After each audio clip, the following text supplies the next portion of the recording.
这就是你满是失败的人生，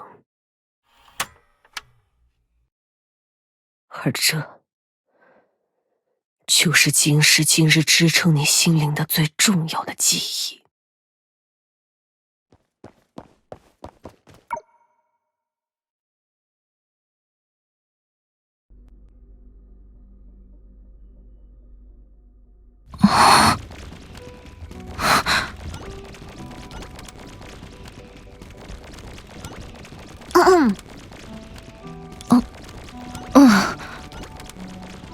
终于回神了吗？优等生，既然回神了，就往那边让一让。你总得为我能下来让个位置。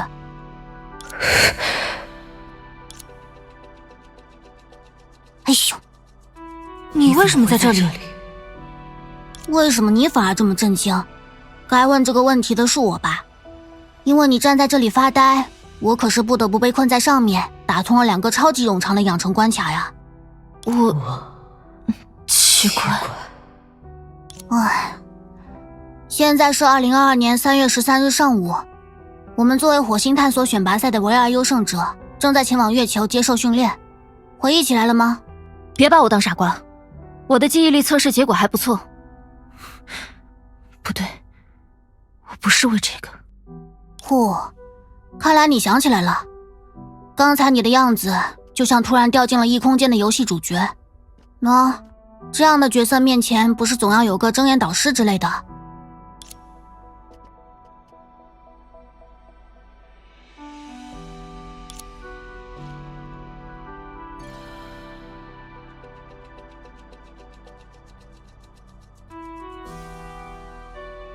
那个，我不太玩游戏。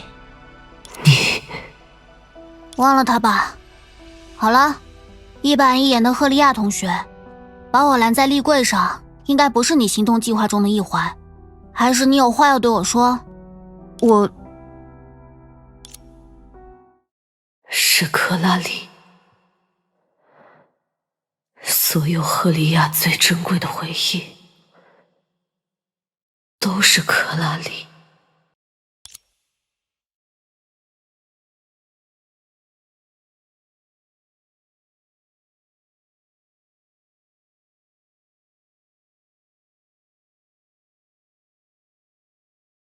无能的赫利亚的人生里，总有一个倒霉的克拉里。真是讽刺呀！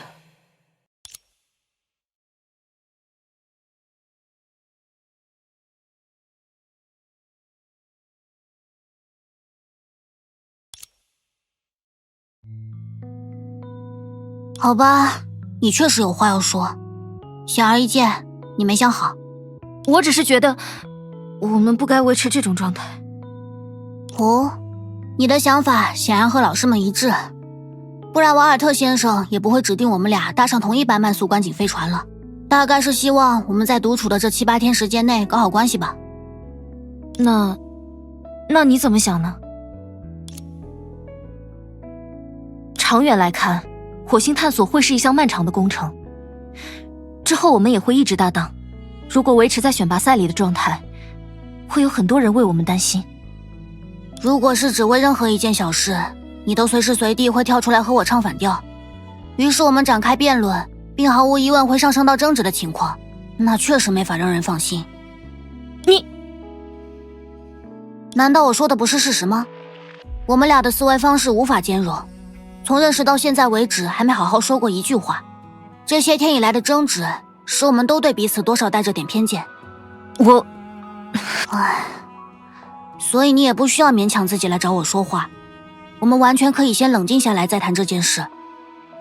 这趟短途旅程的目的是让我们对彼此改观，真正成为搭档，而不是让我们能够做出合格搭档的模样，好让老师们放心的。我知道了。你知道就好。对了，这些天的日程应该已经下发到你的终端上了，除了有那么2件算不上难度的小任务之外，没什么值得注意。何必对赫利亚这么温柔？看呢，他满脑子都是至少做好表面工作。你当他很珍惜和你搭档的机会吗？根本不是那么回事。他和你可完全不同，你应该提防他，厌恶他，拒绝他，在他犯下错误的时候让他滚蛋，另找一个更好的搭档。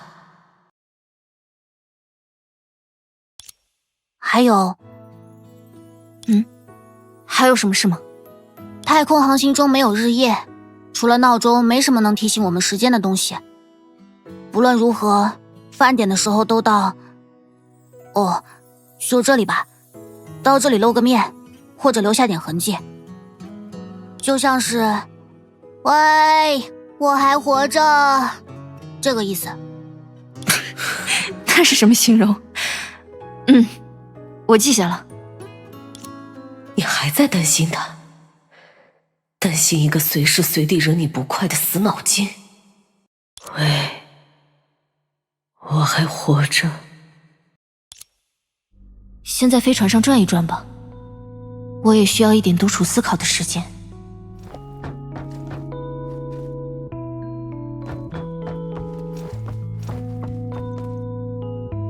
这是克拉丽和爱因斯坦博士。原来他还养狗了吗？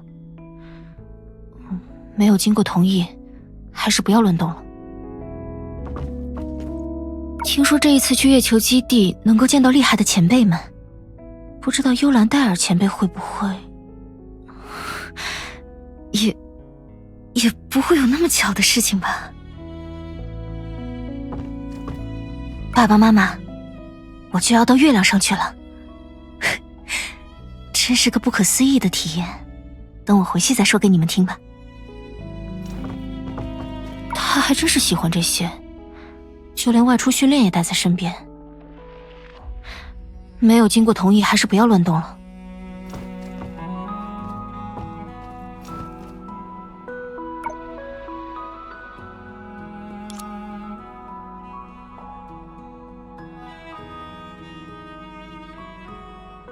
还有什么忘记说的话吗？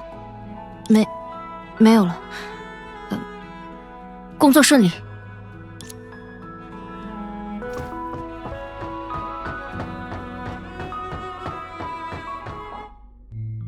这里是控制与能源室，对这条固定航线来说，自动驾驶系统似乎就够用了。加上远程控制，能应对绝大多数可预料的航行突发状况，真是便利啊。说起来，刚才克拉丽提到的日程是数据收集与整理的部分倒是很常规，至于被加上星标的条目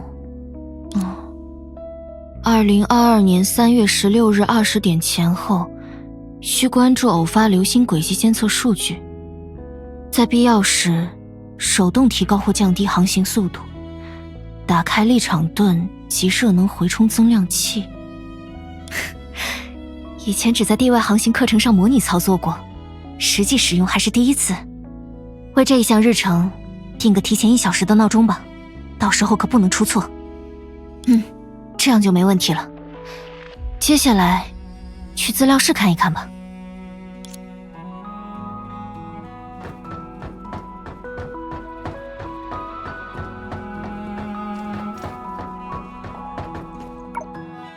哟，嗨，克拉丽，那个，真巧啊，你在这里做什么？等，我和你一样，在为意料之外的突然再会尴尬不已。毕竟这艘飞船也不是很宽敞的型号嘛，虽然在德丽莎主教的操作下，大概是一些超能力加持，只有我们2个人。这是名副其实的搭档太空航行演习。至于我，你就当我在整理数据吧。你也说点什么，不要只有我一个人做努力。刚才说那种话的我像个笨蛋一样。对啊，整理数据，这也是我们之后的日常功课。那我过段时间再过来。真糟糕啊！他是会努力维持气氛的类型吗？我快要记不起来了。我刚才是不是话说的太重了？我在做什么呀？换个地方吧。克拉丽还在做数据整理，现在还是不要回去打扰比较好。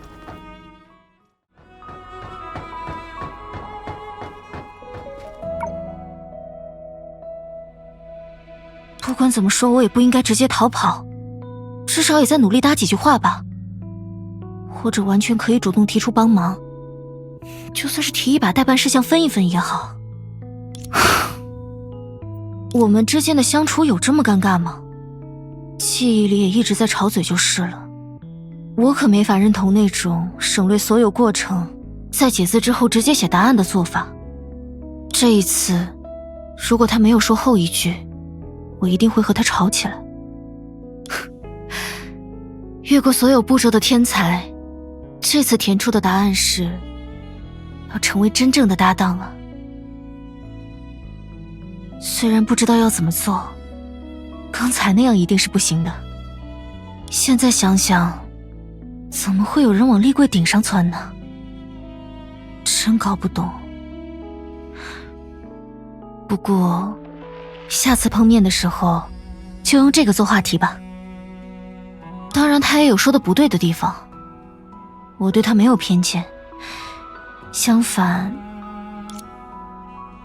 这就是月球飞向天外的白翡翠，像是几百年前小鬼们会有的梦想一样。时间差不多了，按克拉丽说的那样，去露个面吧。Door open。那是什么？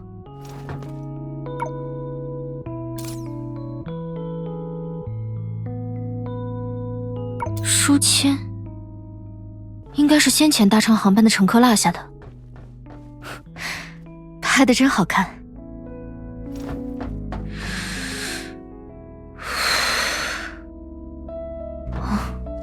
不在吗？这个之前一定不是放在这里的。难道克拉丽说的留下点痕迹，指的就是他？也有可能只是因为这个架子适合摆放书本而已。算了，不管怎么说，擅自翻阅不论是谁都会生气。他不想见你而已。他一定也没想好怎么面对我。也许下一个说好的时间，我会在这里看见2本书，用10分克拉丽的方式传达他来过了。这也难怪，你没什么讨人喜欢的地方。刚才那副蠢样，就像见到了会说话的灾厄。不能让误会继续加深了，我多少得做点什么。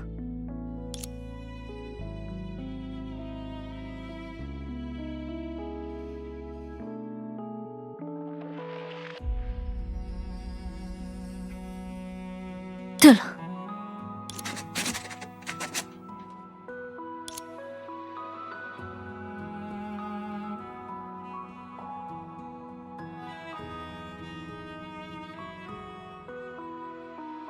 我可没因为我们之前那些数不胜数的争执对你有偏见，相反，我觉得你很聪明。什么没头没脑的留言？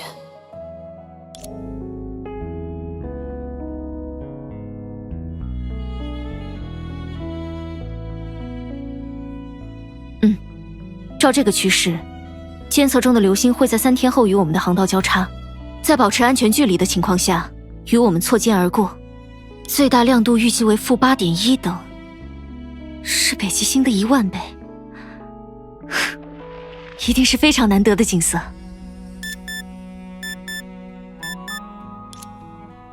已经这个时候了吗？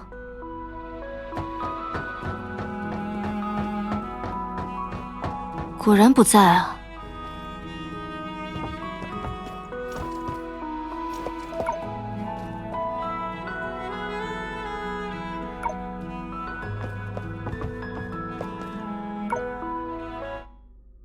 他已经来过了吗？还是这次我更早？书签夹的位置变了，他看过了。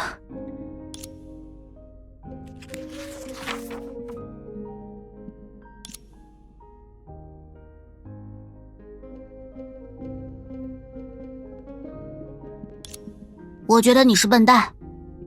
什么？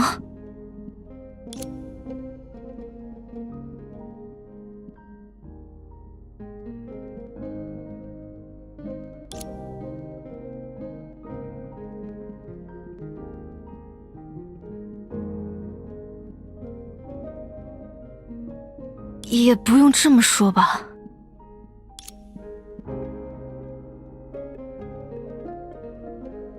这里，看箭头。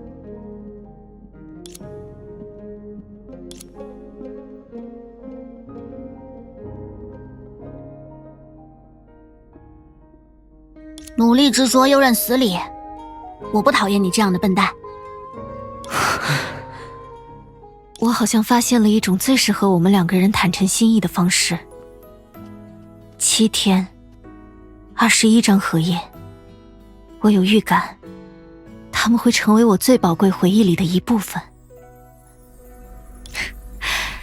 那我撤回我的话，你也是笨蛋。你不会觉得我急功近利，只想在考官们面前出风头表现自己？哦，反弹。为防止笨蛋耍赖，特意解释一下，是反弹笨蛋的笨蛋，并且禁止再次反弹的意思。没有这种程度的表现欲的话，就不该来参加选拔赛了吧？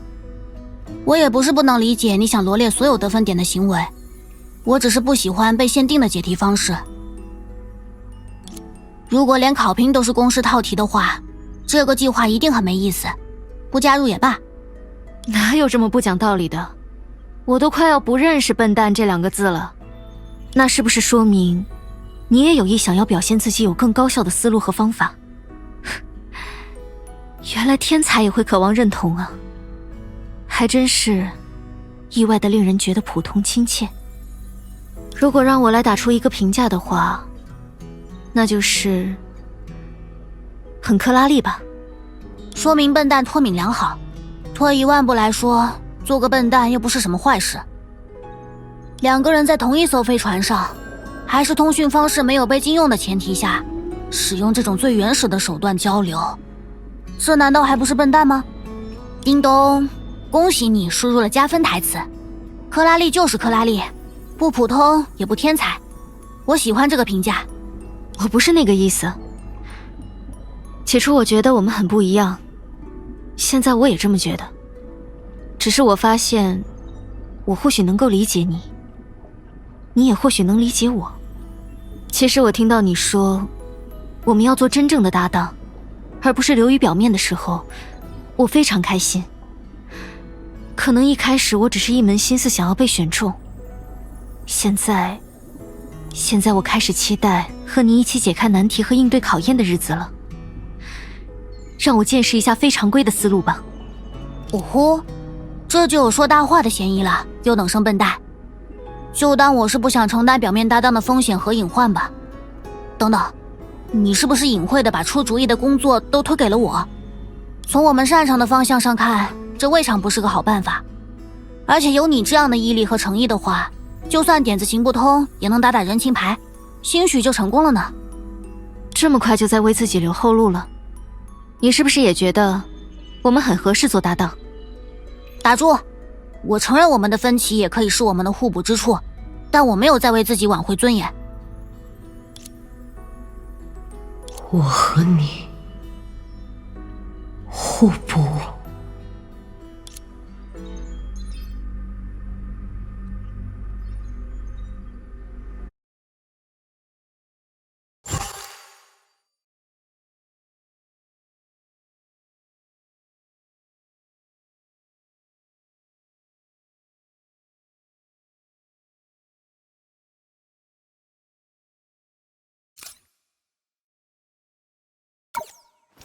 哼哼，说是普通练习，一旦冠上胜负的意义，就没办法不认真了。准备好输到哭鼻子了吗？你也说了只是普通练习而已，而且我不会输的。虽然早就见识过了，但努力家的练习熟练度还是让我的。哼，大魔王不会认输。不要作弊啊！逃不掉了啊！你也作弊了？当然没有。倒计时，速战速决，打靶时间。别走神了，现在我来打扫战场。嘿，嘿，别客气。蓄能完毕。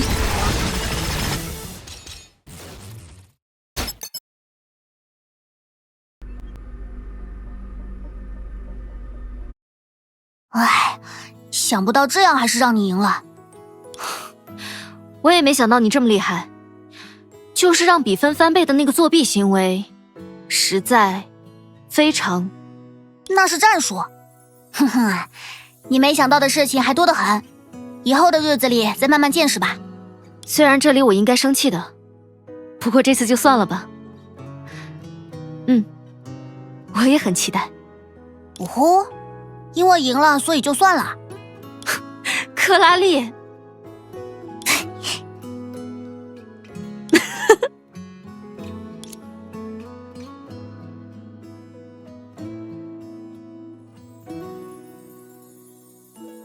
这回不用最原始的笨蛋办法了吗？我还以为我们会写满7天的分量呢。那本册子可不是用来记这个的，还是早点结束，让它回归正途吧。况且，不见面的话说完了，之后的话还是当面说比较好。正途？你没有随手翻看过吗？它是我的游戏笔记，记录了一些，游戏内贴页查看会很麻烦的内容。没有，你没说可以翻阅。唉，还真是一板一眼的优等生笨蛋。喂，对了，我很好奇，之前你为什么会爬上那个立柜？哦，是有这件事。哼哼，运用 AR 技术的健康游戏，想要体验捕捉养成可爱电子宠物的乐趣吗？有了它，日行万步不是梦。不明白你在得意什么？然后呢？抓到了一只具有和你同样奇思妙想的电子宠物吗？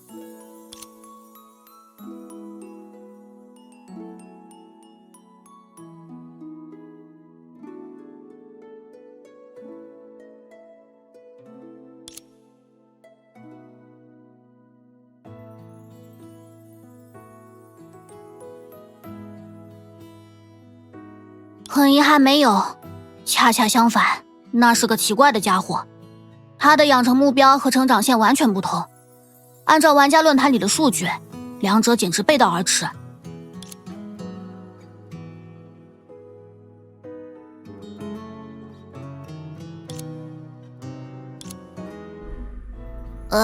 抱歉，我忘记你不怎么玩游戏了，让我想想怎么让你明白。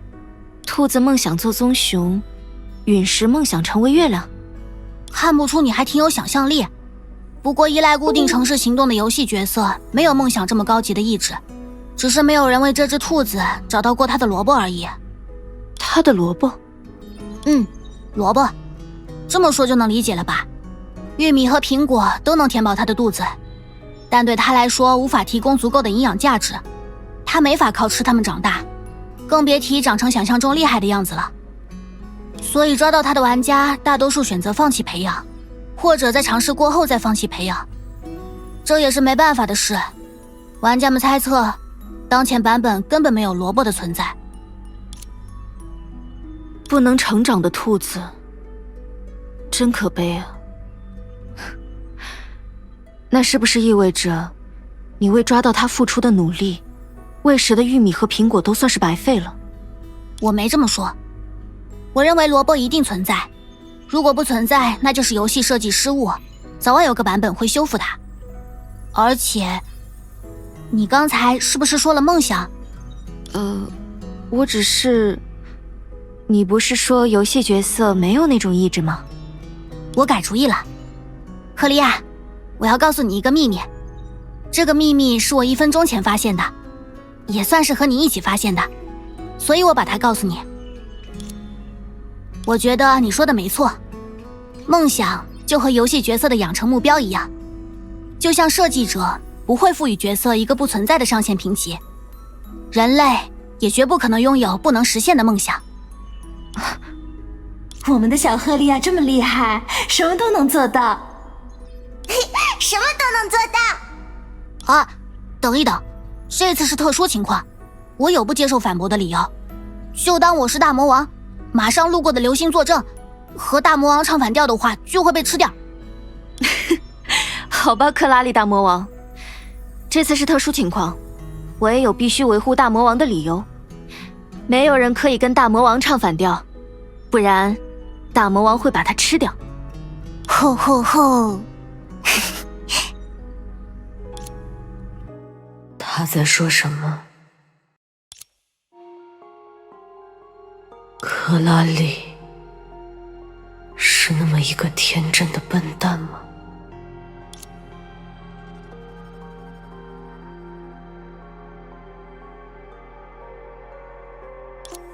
克拉丽究竟是一个什么样的人？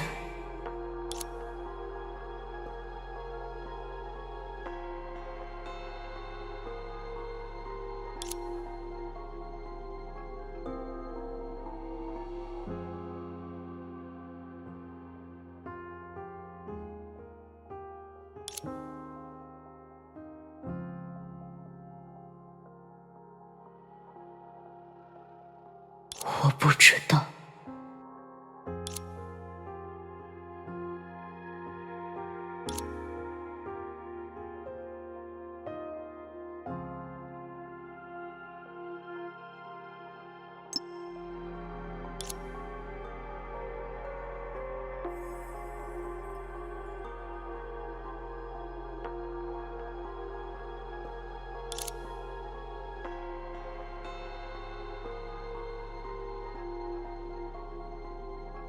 不会的。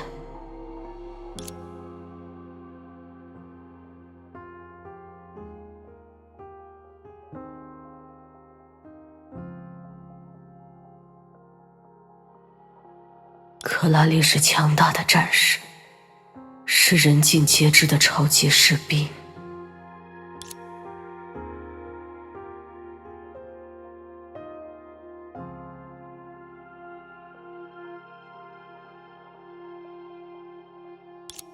它是独一无二的，现在已经不存在于任何地方了。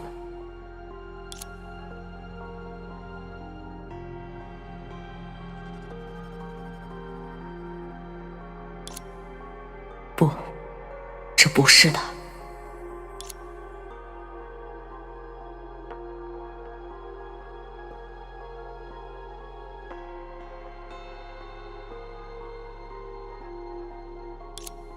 我不承认赫利亚，也不承认由赫利亚的回忆扭曲的。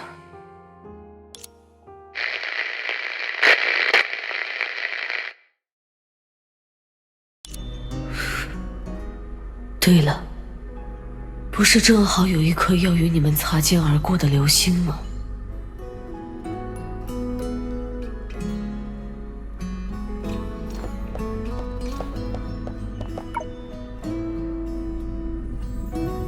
不如就用它来终结你的回忆吧。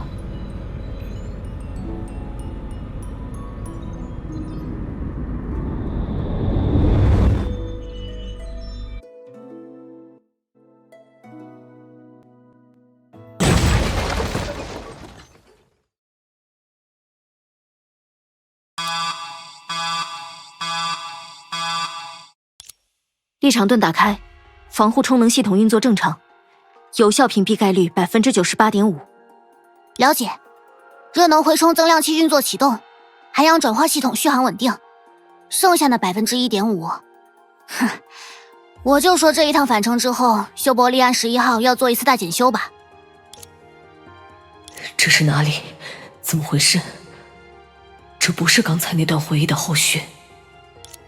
干脆彻底翻新一下，我早就看那个刮痕不顺眼了。那个根除不了的吧？我们的工作围绕火星展开，和小行星带打交道也是在所难免的。轻微的创痕，就当作是勋章，怎么样？啊，高强度驾驶很累了吧？前方是一片低密度区域，克拉丽，要换把手吗？我可不是什么爱逞强的笨蛋，所以答案只有一个。好累，我要休息。好想吃双倍鲜奶油烤芝士浓汤。不许撒娇。这明显是另一段回忆。难道说在那个废物的记忆里，还真有一次被流星撞击的经历，恰好能被唤醒？哼，运气真好，但也到此为止了。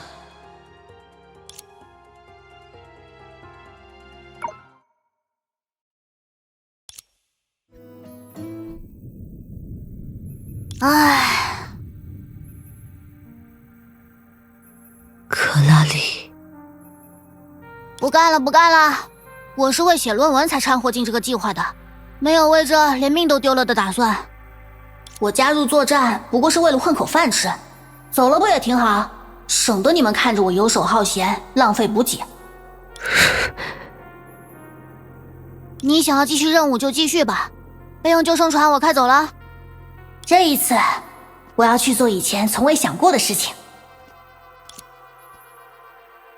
你说谎！你想干什么？你根本不是要逃，我不懂陨石，也不懂那些遥远的地外天体，但我懂你。嚯，真敢说大话！那你倒是说说，我要做什么？你要去死！没人比我更清楚了。为什么呢？告诉我，为什么要为一个不值得的废物去死？你在说什么蠢话呢？我不是告诉过你吗？我的梦想就是永远活着，活得比爬行纲和灾厄都更长，最好活到长一条尾巴出来。哦，我已经有尾巴了。我怎么可能去死？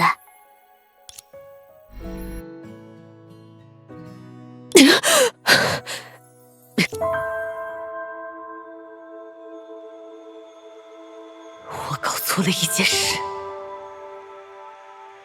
先是把自己沉入无法认可的记忆，尝试理解它，再是用自己的部分作为武器，尝试击破它。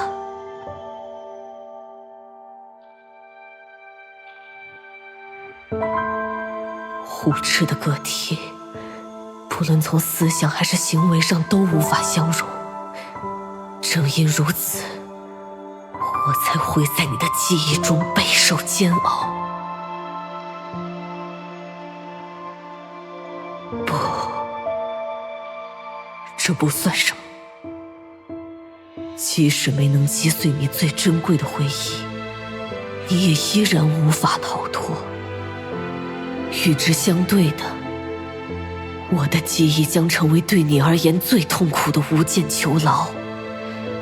你会承受在我之上千百倍无休无止的苦楚，这就是我对你的审判。